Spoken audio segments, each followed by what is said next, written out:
Aw, I want to be in the Shorty squad, but I'm 5'9". It can't happen. Anyway, too short to ride.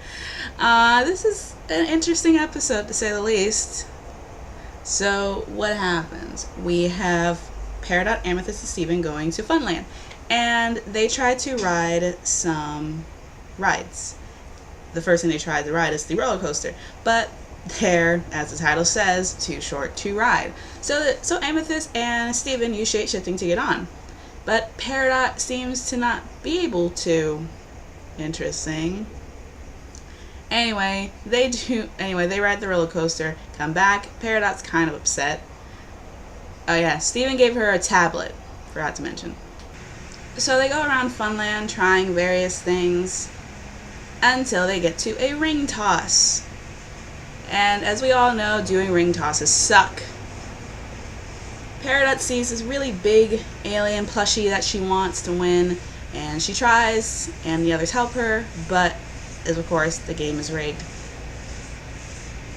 And Amethyst tells Mr. Smiley, who apparently has not seen a bed in 3 days. No, 6 days. He hasn't seen a bed in 6 days. When are we going to get a Mr. Smiley-centered episode? Because I have a feeling that his life is kind of constant misery. Or at least some form of constant misery, having to work all the damn time. Anyway, Anyway, Amethyst tells Mr. Smiley that, hey, Onion's trying to set the roller coaster on fire. He's not gonna fall for that until he actually sees Onion trying to set the roller coaster on fire. I didn't know cotton candy was flammable. Onion somehow set cotton candy on fire. How is that possible? He's not human, right? He can't be. I mean, he's the only one that liked that guac cola crap. And then he says to try to set the fucking roller coaster on fire with cotton candy. It shouldn't be working. Regardless, Mr. Smiley runs off. Amethyst uses her shape-shifting to extend her arm and drop the ring. When he comes back, he gives Amethyst one of those thimble toy things. But of course, Amethyst is not pleased because she wanted the giant plushie, and he says that she needs 10 rings for that. I greatly apologize for all of the noise. They're trimming trees out back. Anyway, they try to cheer Peridot up and try to understand why she's not shifting. Apparently, she can't. So they try to help Peridot by getting her to manually shapeshift. They shapeshift her tongues to lick their elbow, which is just an impossible feat. And for the few people in the world that can do it, kudos, you have a superpower. When that doesn't work, they then try having her turn into a cat. And of course, Steven only is able to do the cat fingers, and immediately starts growling at him, so he dunks it in the ocean to get rid of it. Oh, cat fingers, will you never not be evil?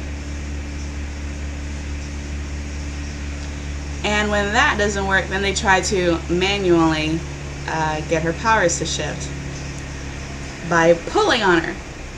And obviously, it doesn't work either.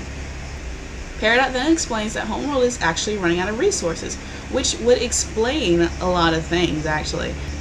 Her short stature is part of the reason why she doesn't have any powers, so they give all the Peridots limb enhancements. Her lack of shapeshifting abilities is also because of that.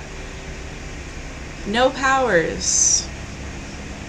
Well, until Amethyst tries to throw away her tablet, and apparently she has middle powers.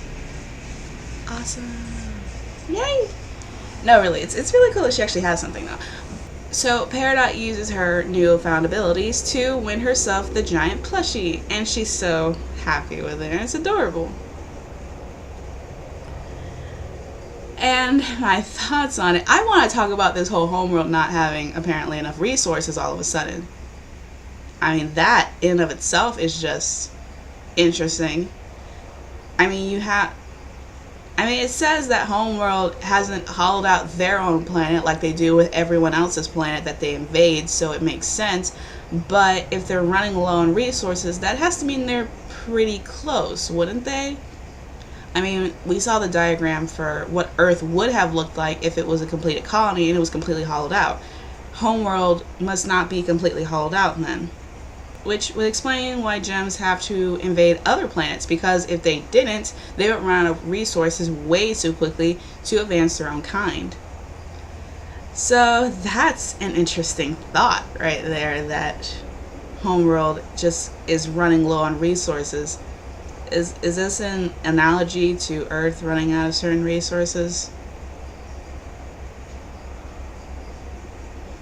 Regardless of whether or not it is, it's still pretty interesting. The episode itself is adorable. There's a part where Amethyst was looking at her tablet, and the tablet says, "Look for cute new roommates." I can't talk. Look for cute new roommates, and Peridot says that, "Thanks, I'm full up." So does that mean that she thinks Lapis is cute? Oh, I can hear the Lapidot shippers already. Oh, Shelly Rabara is no help with that either. She's a complete Peridot. She's a complete Lapidot shipper. Thank you for that, Shelly Rabara. But anyway, this episode's cute. It reveals something about Homeworld losing resources and explains why they must invade other planets, not just because, well, they want to, but because they essentially have to, because either that or they might not go extinct per se, but they wouldn't have as many people as they would. Which would also explain why they're kind of fixated on Earth, because it's so rich with resources for them to do it, I guess. But regardless, Peridot gets a new power. We learn something about Homeworld. Everyone is happy in the end.